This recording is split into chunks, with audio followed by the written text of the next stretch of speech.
This is Majinoni, and I haven't done one of these things in a long time. So I thought, let's talk previews. Now, this is for the October's previews, so these are books coming in your shop December. So you still have time to add some of this stuff on the previews list if anything looks interesting. Now, first of all, I'm going to start off by saying that I pretty much didn't touch most of DC. And the only reason why I didn't touch most of it is just because of the fact they're all in the middle of storylines.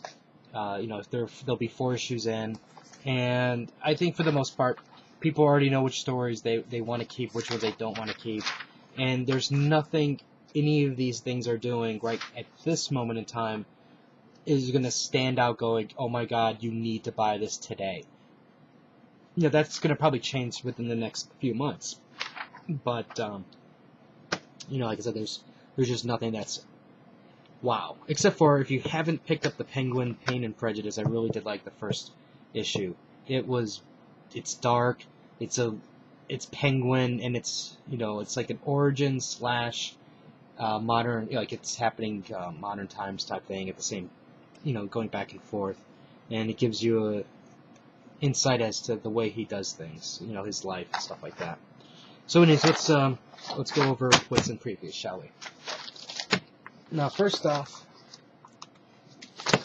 I don't know. When I saw this cover, this page, I just kind of clicked right over it, and I've probably seen this a few times already, but then I finally looked at it again, and it said Undead Conan.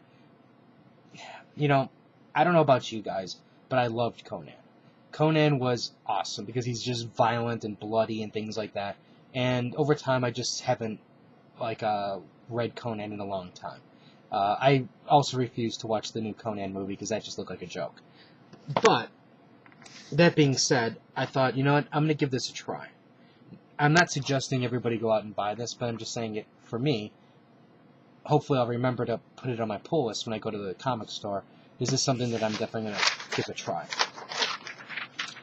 Next up is for horror fans. There's a Del Toro book coming out called The Strain. I believe this is going to be an 11-issue miniseries, and it's based off of a novel by Del Toro. Now, I'm listening to the audio novel right now, and yes, I know I'm cheating, but I'm listening to it while I'm at work, so this way I can actually, get some form of entertainment while I'm working, that's not too disruptive. But anyways, this is a story, it's a vampire story, but it's slightly different. I don't want to say it's slightly different, I'll just word it this way. It starts off where a plane lands and nobody gets off. No, it doesn't even go to the gate. It's all dark inside, there's no contact, and something bad happened. And they know somebody figures out something bad happened from when they last contacted the tower to land and the actual landing itself. So you know that, if anybody who's flown, that's not a lot of time for something drastic to happen. So I'm really curious to finish listening to the book, and I'm really tempted to buy this, but I don't know if I'm going to get the trade or not. The art looked interesting. It's an interesting style. It's perfect for horror, and so I'm iffy on how I'm going to buy this, but for horror fans, I thought you might want to pay attention to this. Now, I did pick out some DC books. Now, the first is the Batman Incorporated Leviathan Strikes. Now, this is geared towards the people who were reading Batman Incorporated before the DC relaunch. So I wanted you guys to be aware, hey, this is coming out, and make sure you put this back on your file pull list in case you want to continue this. Next up is The Ray. Now, the reason why The Ray's on this one is because, if you remember before DC said 52 issues relaunch, bang. And then right after that we found out, they're going to be doing other series along the way. So what I wanted to do is I wanted to draw attention to The Ray just because with so many books that came out, people are, like I said, they're all in the process of dropping, and they might now just focus on the new stuff that they want. So if the Ray was a character that you were interested in, you might want to give this a try. I'm probably going to try it out just to see what the new version of the Ray looks or is the feel of the story. I like the old costume, so I'm not sure what I think of the new version yet. But again, it's just something to look out for. I'm not saying that this is going to be a wonderful story, because this could be pretty bad. But it is written by Palmiotti, and I do like Jimmy's thing with whatchamacallit, Jonah Hex. What was here? Oh yeah, the John Romita artwork book. Now, this is another book that I'm on the fence for buying, and I'm on the fence for buying it because of the cost. I don't know how much this is going to be. I have a feeling this is going to be expensive. This is basically for people who really appreciate artwork, not, the Jim Lee flashy, extreme style artwork. And I don't mean Jim Lee's extreme. There should be a comma. What this basically is, this is like Spider-Man during his classic time period with John Romita and Stan Lee. And this is issues 67, 68, 69, 71, 75, and 84. And what it basically is, it's original artwork. And it's even printed in the size of the the actual pages. And it's going to have all the notes. You're going to see the blue lines.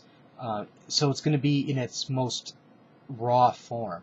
And I think this is going to be one of those types of books that's going to be really interesting to look at. Considering John Romita is like a legend. And this is like his, I don't want to say his start, but this is where he developed into what he is now. And again, this is classic Spider-Man. So I'm really, really curious to get this book. I just need to know how much this is. They already did one with Thor, and I'm kicking myself for not buying the Thor one. So hopefully somehow I'll find it, and it'll be affordable, and I'll have money at the time so I can buy it. Because the Thor one was with the Walt Simonson with Beta Ray Bill, and those were classic stories also. So that's that. Next up, I thought I'd throw something a little bit different in here. These are the Eaglemoss. Is this Eaglemoss? It might be. Yeah, Eaglemoss chess collector figurines. Now, the reason why I'm bringing this up here is because this Eaglemoss does these fantastic, the fantastic lead statues, and I curse Eaglemoss for putting out such high quality. Well, I don't want to say all high quality. Some of them are pretty bad, but some of them are really, really good. And once you start, you just want to collect them all. And this is the starting point. So now you're getting the classic characters that you're going to really want to get, like Batman, Joker, Two-Face, Robin, and Commissioner Gordon. Now, the Eaglemoss ones, there's so many of them, and they've been going on for so many years now, that it's really hard to find the earlier printing ones, like, the Batman, Superman, Wonder Woman, Captain America, Iron Man, people like that, because, they were very limited run.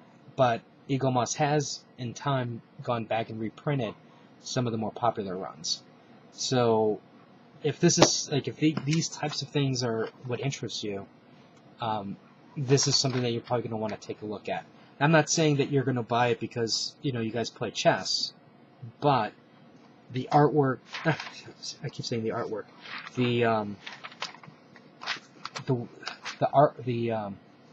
the way they crafted the lead figurines, they're really, really nice. And it looks like these actually look pretty good. Especially if you look at Damian. Damian looks pretty good. Joker looks pretty good. Two-Face looks awesome. Batman, he looks good, but it's like, it's Batman. So there's that. Now let's go over to Marvel. How can I start a Marvel thing without the Avengers what was this stupid thing called? X-Sanction event with Jeff Loeb and Ed McGuinness. Okay. Here's my take on this. I'm going to buy it. And I'm going to regret every issue that I buy. Because while Jeff Loeb can either be genius, he can also be unbelievably bad. Garbage. And I don't trust him bringing back Cable. Because, I mean, one, why even bring Cable back now? Because right now they're relaunching X-Men, and while some people may argue, now's the perfect time because they're relaunching X-Men into these other different things. No, no, no. Now is not the time to do the Cable, because all the focus right now is on the Split. And then from the Split, it's, the new characters, the new teams, the new dynamics. Let's focus on those before you bring back something big like this. And because once Cable comes in, then everything's going to shift from that. And I'm sure that's what their point is. They're like, okay, we did the Regenesis, the Split already happened, so let's immediately bring in the next thing, so this way they can just jump one for the other. But I don't think that's a great move. I think what they should do is build stories, build the characters. When you bring a character like Cable back, you're taking away panel time from somebody else. And what's going to happen is once Cable eventually gets settled, then what's going to happen with Hope? Hope's going to come running to Cable, coming to Daddy. And, I think what she should be doing is she should be developing her relationship with the X-Men. She still has issues with Cyclops. She still has issues with Wolverine. And, they should just concentrate on that before bringing him back. And like I said, bringing Jeff Loeb in, like I said, this is either going to be a work of genius or it's going to be utter crap. And that's why I'm leaning towards it's going to be utter crap, because I think this is just done to bring in money at the end of the year. As much money as they can by the end of the year. Carnage USA. This is one of these things that I'm like going, I fear. And I don't mean that in I'm scared. I mean it as I think this is going to be bad.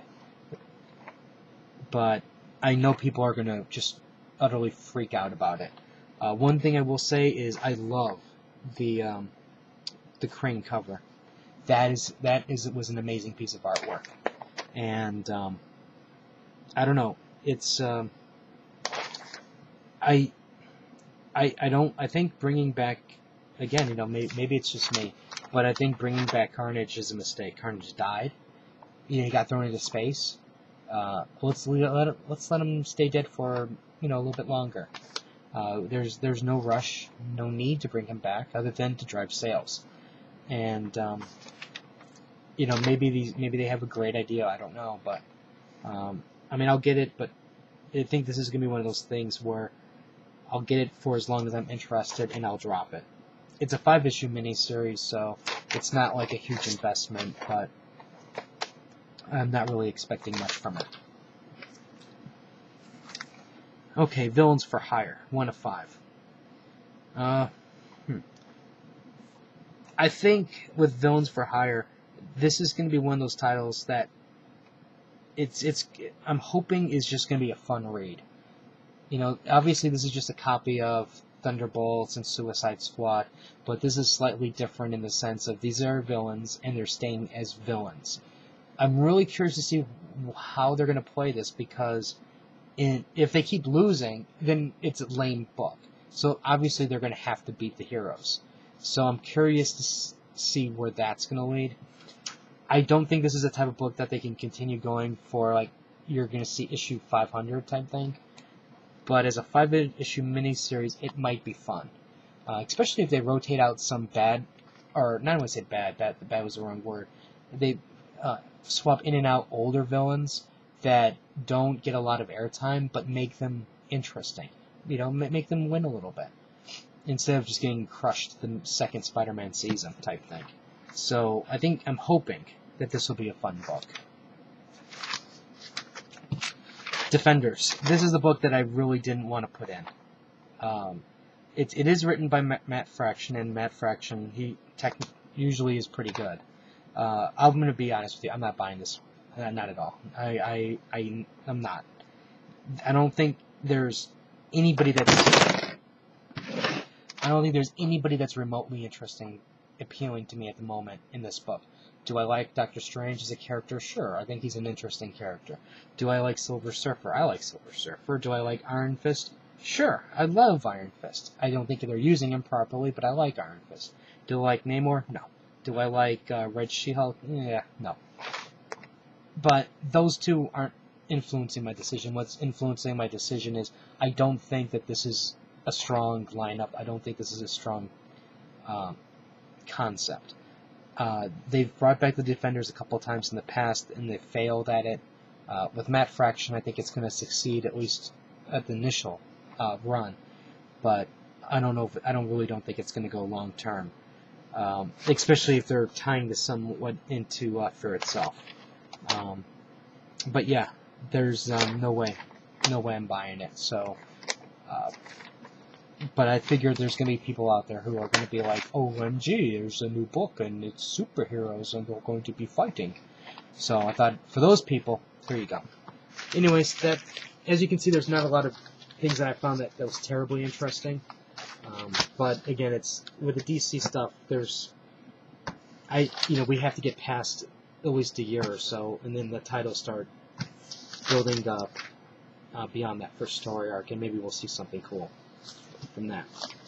If you have any comments or questions, let me know. Rate the video up if you like comics. I'll be doing another one of these really soon for the next month. I just want to look through it a couple more times to make sure I didn't miss anything. I have a big rant in it, so we'll see how that goes. And so anyways, until next time.